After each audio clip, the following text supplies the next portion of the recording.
One of my favorite things to do is to talk about music. It's just one of those things I've always done. So I've been in radio for 43 years. Arrow.net, ARROE.net. We are unplugged and totally uncut with Mitchell Cohen. Mitchell, don't you love it that people have stories, and if we would just take the time to listen, we'd be entertained by each other's experiences? I definitely believe that. Hi, good morning. Good morning to you too. My God, you know when I first heard about your book, Looking for the Magic, this really affects me in the way that I was that jock on the radio when Arista came into being, and it's like, oh wow. So I mean, in what market? Oh my God, I was at Billings, Montana, market number 257. How about that?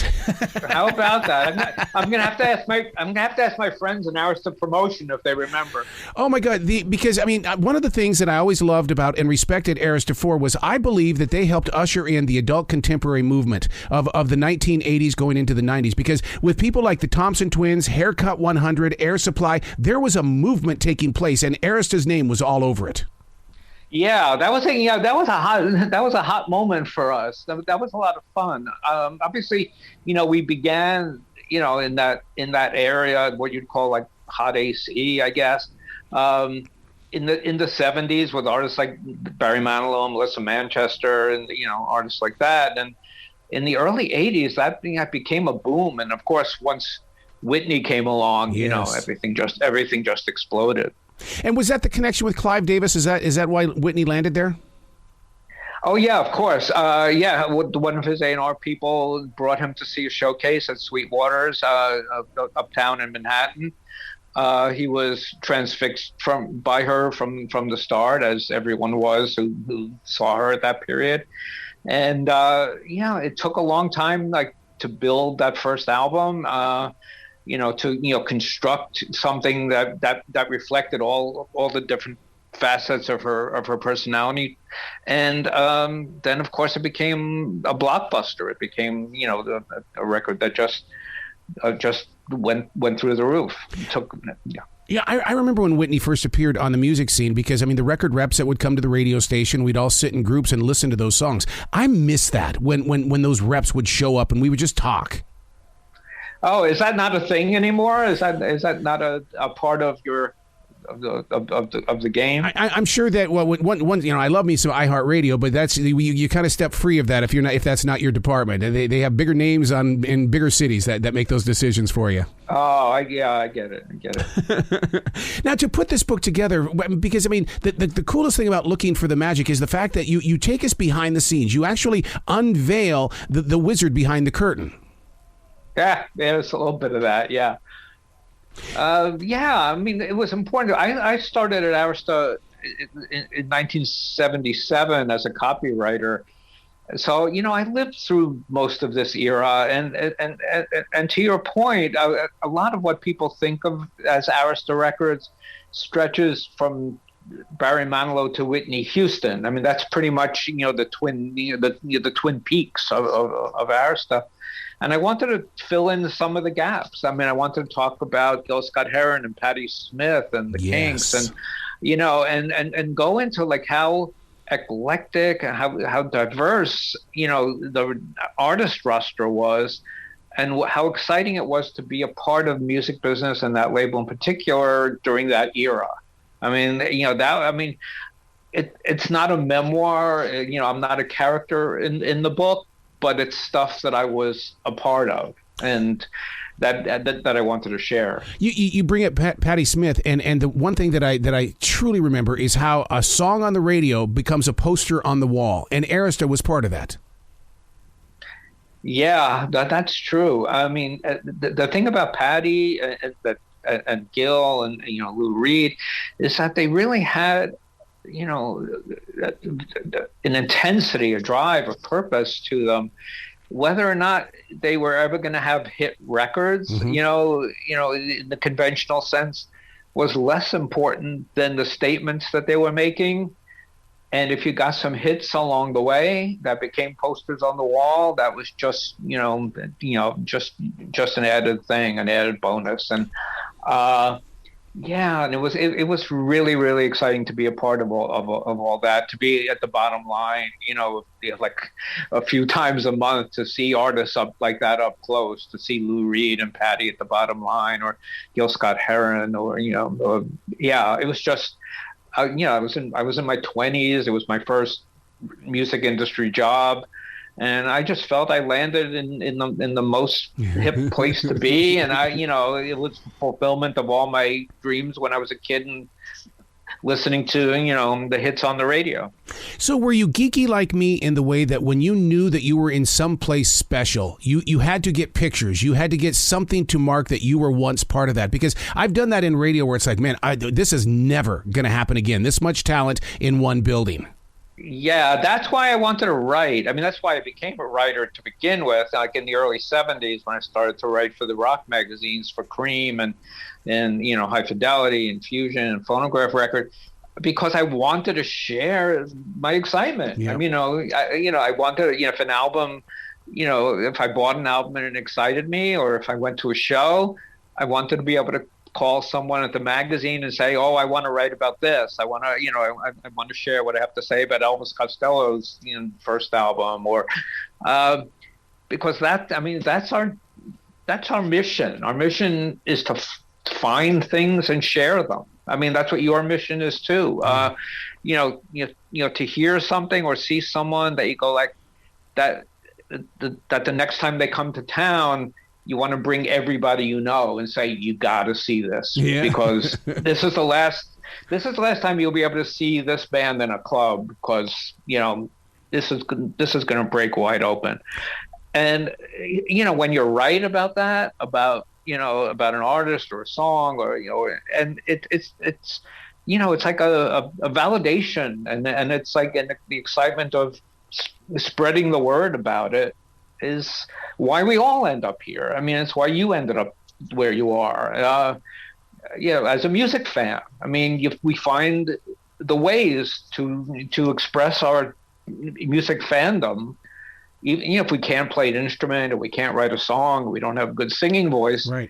There are other ways. There are other ways to tell people, this is worth paying attention to. Well, Arista affected radio, and the reason why is because I started in AM radio. We were struggling. We were trying to keep ourselves alive because this new monster called FM was starting to dominate over us in the Nielsen ratings and things like that. And we needed someone like the Kinks. I'll never forget my program director saying, "I can't believe that the Kinks have got new music." And so all of a sudden, the older generation of jocks are talking with the new generation, the new age, and all of a sudden you have a band like the Kinks that are connecting us. Yeah, it was fun. I was really, I was still, just a rock writer when Arista, made its first album with the Kinks, and I was like, God, I was such a Kinks fan, and then those last few albums on RCA, kind of let me down a little bit, and I'm like, why did Arista sign the Kinks? They're not really connecting with me, and then I got to the label, and they made their album Misfits, and then Low Budget, and it's like, and then I'd be seeing the Kinks headlining at Madison Square Garden. It was like, it was amazing how that happened. That they'd gone from being one of the most important bands of the British Invasion, and then having that whole creative and commercial slump, to being a huge arena band in America. It was so much fun to watch, because they were one of my favorite bands of all time, for one thing. And to see that happen up close, I mean, that's just tremendously exciting. One of the things I wish I could have been was a fly on the wall in the marketing department, because as a 45 buyer, I purchased the singles in music stores, and then even in the studio when I was going through the music bins at the radio station, Arista's label always stood out. I always knew where to go. So I would love to know the marketing behind the label, and how we always, once we saw those colors, boom, we knew that it was an Arista record. Yeah, well, that's about Clive. I mean, it's about Clive Davis. He was notoriously, a hands-on record executive. He made sure that everything went past his desk. Every piece of artwork, every ad. Believe me, I know. I wrote the ads for quite a long time. That it had to maintain a certain level of quality, in his mind, and a certain vision for how things were going to be presented. And what I show in the book are some of the examples of the ads that we took out, and how vivid they were, and how striking they were, and how they used information and reviewer quotes. And I wanted the reader to get a sense of what the label looked like, sort of like. So I got a lot of old ads from Billboard and Rolling Stone, and put them in the book so people could be like, oh, here's how we promoted this. Yeah. Here's the way in which we presented it to the world. Whether it was like the first albums, but any of them, the Kinks or Gil or Patti. Wow, here's a page from the radio Bible that millennials and Generation Zers will never understand. We relied on R&R to get us connected to Arista's artists. Oh yeah, for sure. And I used to write those ads. Oh my God.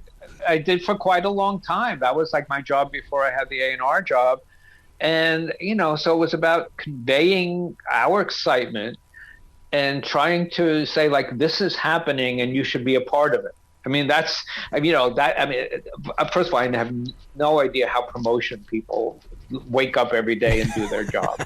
It seemed to me to be so exhausting and frustrating to like hammer people for airplay and increases in rotation. And, I got to get this ad or I'm not going to be able to walk into the next meeting with Clive. He's going to want to know why. It's, to me, that's a skill that I cannot fathom. But beyond that, I had to convey that, look, this single is getting this response in this market, or this record is helping album sales here, or MTV Play really made this record take off in Des Moines, or it's like it's a matter of gathering up the information and presenting it in a way that makes people feel like if they're not in on it, they're out of it. Wouldn't you say that Arista was part of the new British invasion? Because it really seemed like we were so perfectly ripe with MTV, with FM and AM working together in promoting bands and stuff like that. We went right into a British invasion and loved it.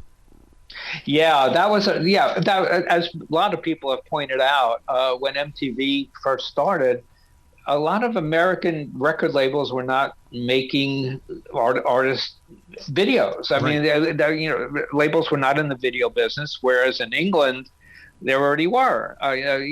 So a lot of the programming in MTV very early on was by the British bands. And so to a large extent, A Flock of Seagulls and Haircut 100 and the Thompson Twins and other artists on other labels like Duran Duran and Human League and Culture Club. Yeah, it was an explosion for sure. And we had a lot of that. We had the Thompson Twins and Haircut, and through other arrangements, we got like A Flock of Seagulls and stuff like that.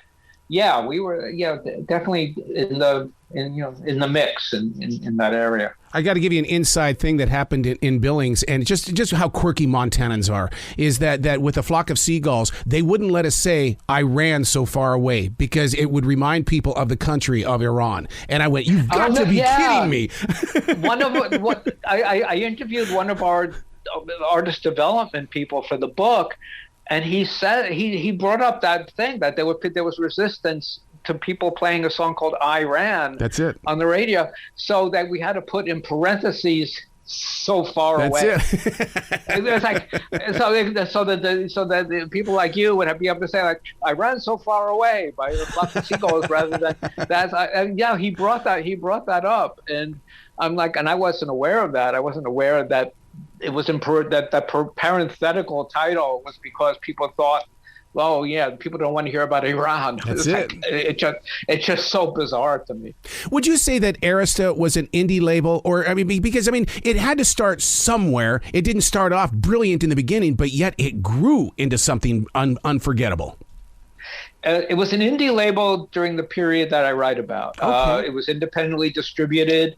You know how that works. I mean, there was like in each market, there's a distributor. It's not a branch system like the majors. I know this is a little bit in the weeds, but that's how it's defined. And so from like 1974 when it started until the mid 80s, it was an independent label, and then it became part of the whole RCA system. See, in the 80s. I will never forget being at the Yellowstone County Fair in Montana when we played Haircut 100 for the first time on Cook Radio. We were at the fair, live crowd, and they just went frickin' berserk, and it was like a Beatles moment for me because people were dancing to it.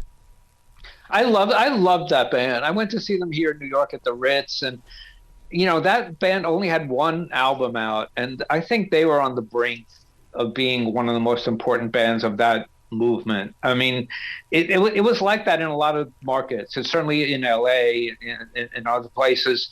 That Haircut had like a little like a real a real excitement around them. Mm-hmm.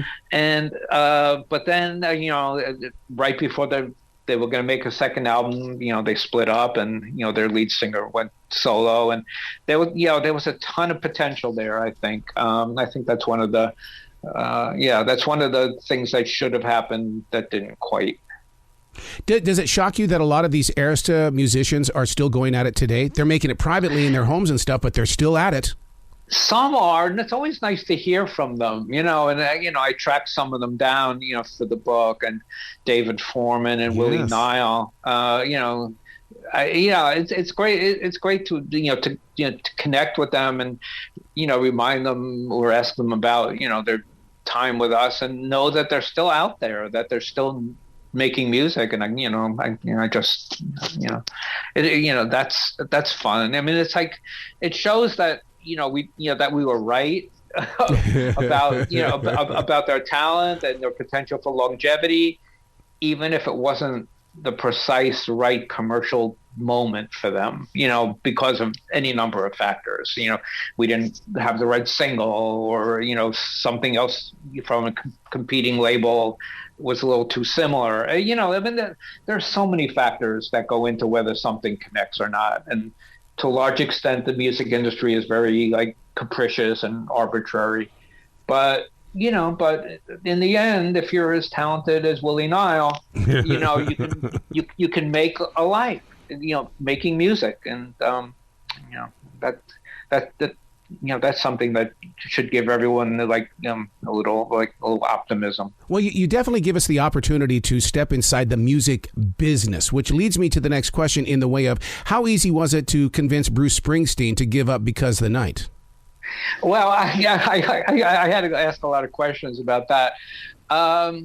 It happened in the studio. Really? Patti was working with Jimmy Iovine, who was also working with Bruce. They were all in the same studio. Springsteen at the time was writing a lot of songs for the album he was working on, and some of them he decided, no, this is not gonna make my record. So Jimmy Iovine and asked Bruce, I guess, if he could play it for if he could bring it down the hall to Patti to for the other album he was working on. He got Patti a cassette, and she was from what I hear like a little hesitant to do a Springsteen song. Yep. But heard something in it that she knew that she could make it her own and rewrite the lyrics and play with the hook a bit. And it very much became a collaboration, even though they didn't physically work together, in the studio at the same moment. It became a Patti song through Springsteen, and it's still, a song that they do every night, and they're proud to do it. And it was one of those, hit records that I remember I was in the audience the first time she ever played it live. It hadn't been out yet. It was part of her show, and Springsteen came out and sang it with her. What? that was the first time any of us had heard that song, and we went back to Arista, the next day or whenever it was, and said like, we think Patti has a hit. I mean, there's like this song that she's doing in her act, and Springsteen's a part of it, and we only heard that once, but man, it stuck with us, and thank goodness it was what we thought it was. It was the record that got her on pop radio for the first time, and it was one of those odd moments that that you always remember, that you're sort of like, oh, I was there the night that she premiered, because the night, and then we got to tell everybody at Arista that this existed, and it's going to be great. Damn. Mitchell, you got to come back to this show anytime in the future. The door is always going to be open for you. Oh man, thanks. No, thank you for this book. You be brilliant today, okay? I'm going to do my best. You too.